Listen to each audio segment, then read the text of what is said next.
Ms. Nichols, first of all, I have to say, I am in awe right now, and as a young African-American, well, black back then, girl back then, seeing you, it was just awesome, because I never got to see someone who looked like me that in the kind of role that you were in back then. So, fourth in command. Absolutely. Out of the command room.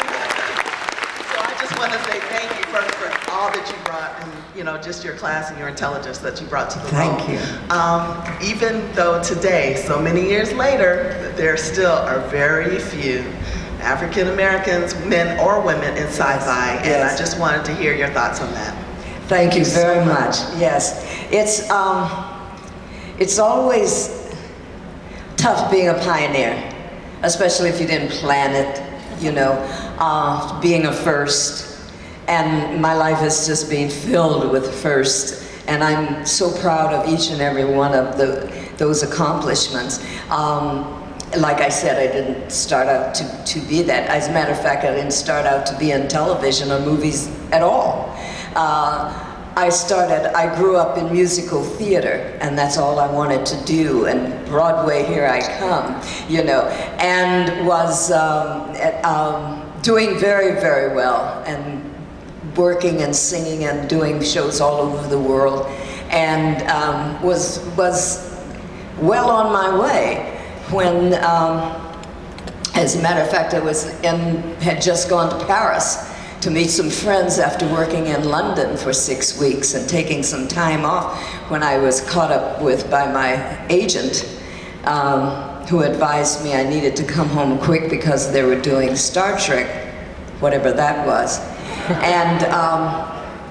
And the producer wanted to see me.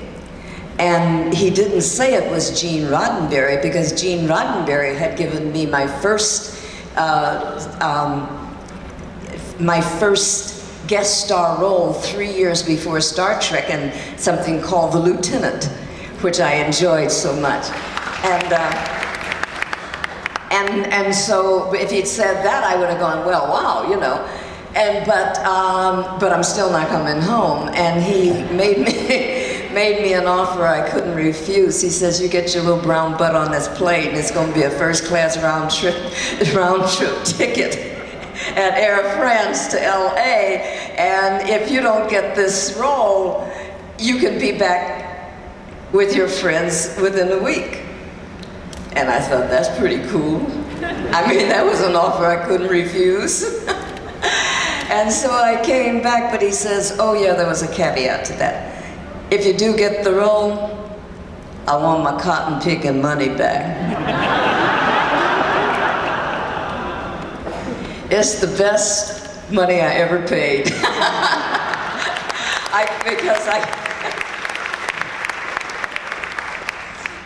And so I really, really enjoyed that, but I didn't even realize that it was being a first, you know. And I wanted to create this role, this person from the 23rd century who had not gone through what I had gone through and was going through every day of my life, as we know. In little ways, and when you're smiling, and when you're sad, and when you're working, and when you're not, it's always there.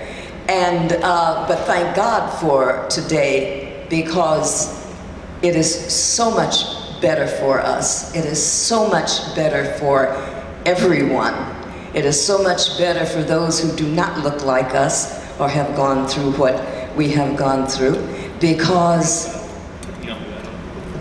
Gene Roddenberry gave a vision. Infinite diversity and infinite combinations is what makes the universe beautiful.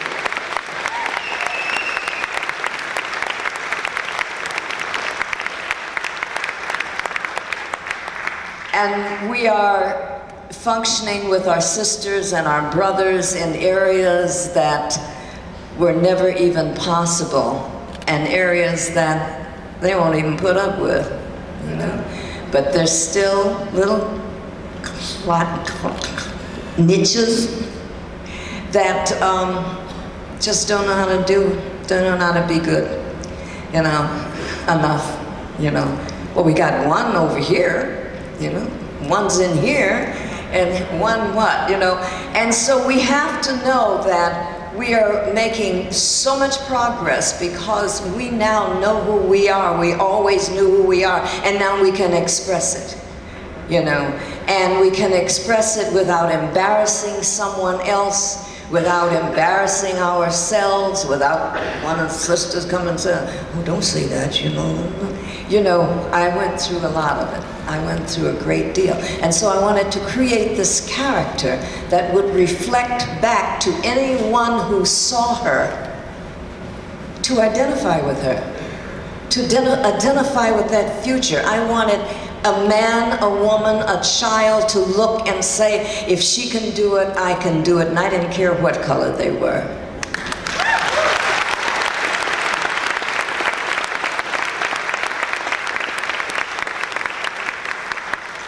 And maybe I should say that another way. I sincerely and deeply cared exactly what color that was. Because look around here, what a bevy of beauty there is. It is exactly my difference that improves your difference when we look at one another and respect our differences and see ourselves in each other. Because we can see ourselves in each other because love flows one from the other. And if you give love, you change the world. Hate can't even exist in an ocean of love. Yes.